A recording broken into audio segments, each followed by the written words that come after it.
Hey, what's going on, guys? It's White Gaming, back again with some more Icarus. And today we've got something very spicy. It is a short while to go until beta weekend 5 kicks off. And we're going to start it out with a few tips from the devs. Now, the beta goes live by the time this video goes out, it should be around about 4 hours. It starts at 1 AM UK time on the Saturday morning. That is 5 PM PDT. And it will end on the 25th of October at 10 PM PDT. I don't know what time that is, I didn't work that out. What a penis. Now, if you're a fan of Icarus and all sorts of survival games, subscribe to the channel, drop a like on the video, greatly appreciate it, and it helps us a whole bunch. We're trying to get to 10,000 subscribers before Christmas. I think we can do it. I hope we can do it. We shall see. Now, we have basically a little bit of a dev blog from the devs, which was released on Thursday morning. Now, there's a few tips in here. There's a few little hints about what we will see in the desert biome. It's quite exciting stuff. Now, I'm excited.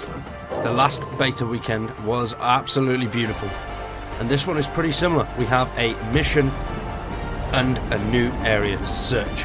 That new area being the desert biome. I have a feeling that this is definitely going to be one of the harshest climates that we've faced yet. It does seem like the beta weekends are getting harder and harder. I like that. That's a good sign. So there's a beautiful screenshot there. And the mission briefing. Journey to the heart of Icarus, the uncharted desert biome. Enduring arid conditions to gather and survey data for the UDA. But beware, threats are unknown and few have returned from this barren region. With no trace of their whereabouts, we only recommend that you watch your step. So that's a good sign. That's terrifying. There have been rumours of a subterranean route to the desert, but Minos, the gas giant planet nearby, exerts such immense tidal forces, so these paths are anything but stable. You're on your own out there. Certain stages of the team will require a member of your team to be a minimum level 25. It will also require certain recipes, so save some blueprint points. Okay, that's quite cool. I like that. I like that. We're actually going to have to build some stuff for this one. Very cool. So this biome, being a brand new one, has a whole host of new challenges. The desert biome brings with it a whole new arid environment. Scorching heat is just one of your challenges. Be on the lookout for wildlife that feels familiar but shouldn't be trusted. Weather that threatens even the most seasoned prospector, and the geological limitations that may force you to plan your route. Keep an eye on both the environmental temperature and your characters. Thirst and heat can drain your stamina, and you'll need to rehydrate more often, so managing your water intake wisely can become critical. Wear appropriate armor and clothing that offers protection but doesn't overheat you. The desert canyons have been carved by both water and Icarus' powerful geotechnical forces. Remember where your water sources are before venturing into the sands. There's nothing more painful and frustrating than slowly slipping into hallucinations as you dehydrate. Remember, deserts are not always hot, and at night the temperature can plummet too.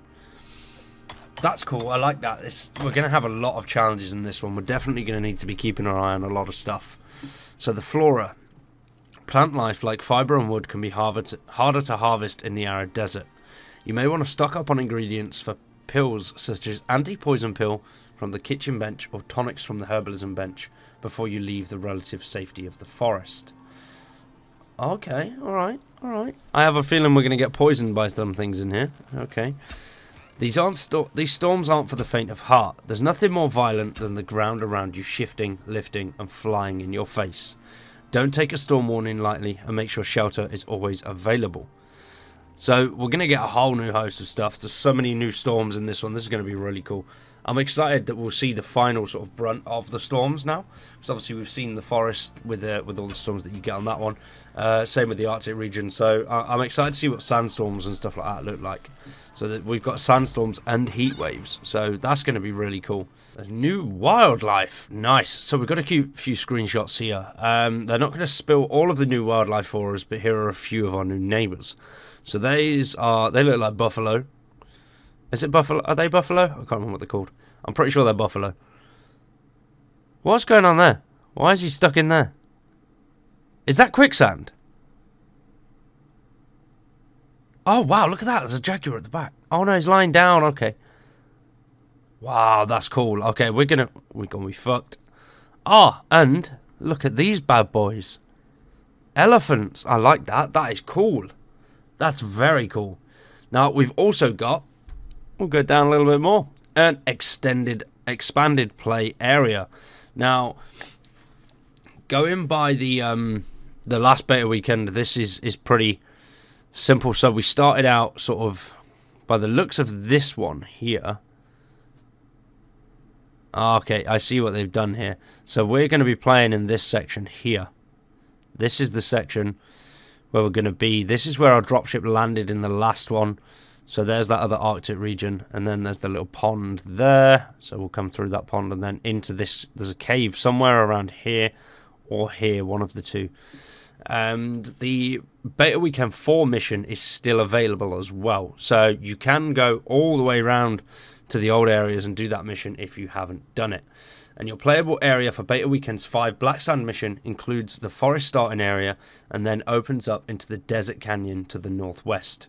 The Arctic is not accessible in this prospect. Okay, that doesn't make sense. So the Broken Arrow mission is still available, but you can't get to the Arctic region, but you need to go to the Arctic region to do the Broken Arrow. I don't know, I'm confused. Okay, so the prospect, alright, that makes no sense. The prospect is still available, so you can go on that prospect, or we can go on this new prospect. Yeah, okay. The prospect from Beta Weekend 4 Broken Arrow is still available, so yeah, we can choose that one and go to that one. And our level cap is again at 30 this weekend, which is good. Also, another good thing is we do get an extra day. Belter! Monday here in New Zealand is a national holiday, so we're extending the Beta Weekend by an extra day. So the team doesn't have to put in a new build on their day off. This also gives you more time to complete the new mission, Black Sand, and last week's mission, Broken Arrow. Very cool, very cool. Now, if you want to report any bugs or anything like that, or you have any suggestions, you can report them at their, I forgot what it's called now, but the link for it is in the description below. Make sure you tag Icarus in all of your prospects and all the fun stuff that you will be doing throughout this beta weekend. Now, for the patch notes, there's a few quality of life improvements that they've done since last weekend, and a few little bits. Make sure that's it. It's the feature upvote to report things. Make sure you check out the feature upvote. The link to that is also in the description below. But there's nothing really that I've read through that stands out to me. But they have adjusted a few little things. So stat modifiers they've added, added a stat modifier which modifies the held time to activate an item. And certain deployable items will now produce recipes concurrently instead of consecutively to follow a more logical experience and progression. Added a variation of the wall piece to allow for double windows. That's cool, alright. Reworked rain particle visual effects for a more realistic experience. Added a blender modifier to injured animals to provide a more realistic tracking experience. That's cool, so we'll be able to follow the blood path. I like that.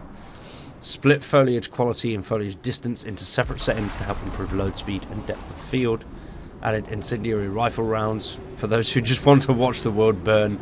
Added steel and iron repair hammers. Thank God for that. That's going to be so much better. Bam. And we felt firearms were too strong too early. Okay, so we've rebalanced the tree to include a bolt action rifle, with the hunting rifle moving to level 30. We've set a minimum charge required for longbow, recurve bow, and compound bow to 0.9, so that arrows can be launched arrows can't be launched at a snail's pace. Oh. Added messaging on solo talent tree to inform players that these talents are only activated when solo. Ah, see, that was a big question. I didn't know that. But a few people were asking about it, and I never really saw an answer. It was on the Discord, and I think I was going to bed at the time, because obviously they're New Zealand, so their times, they're literally awake as I'm going to bed. But yeah, so I don't think I ever got back around to reading that. That's good to know. That's very good to know. Double range of fire warming aura modifier for easy sleeping, and added bench requirement tooltips on item repair context menu. Added variant key prompts on deployables with variants, and adjusted the min-max yield of rabbit so it produces less fur. Damn! I liked it when the rabbit produced a lot of fur. But that is it. That's what we've got so far, which is good. I'm excited. I like that a lot. So for today, though, that is it from me, ladies and gents. We're going to leave that one there. I want to say thanks for watching. I hope you've enjoyed, and we'll be back tomorrow at 7 PM checking out the desert biome. We'll see you in the next one. Peace.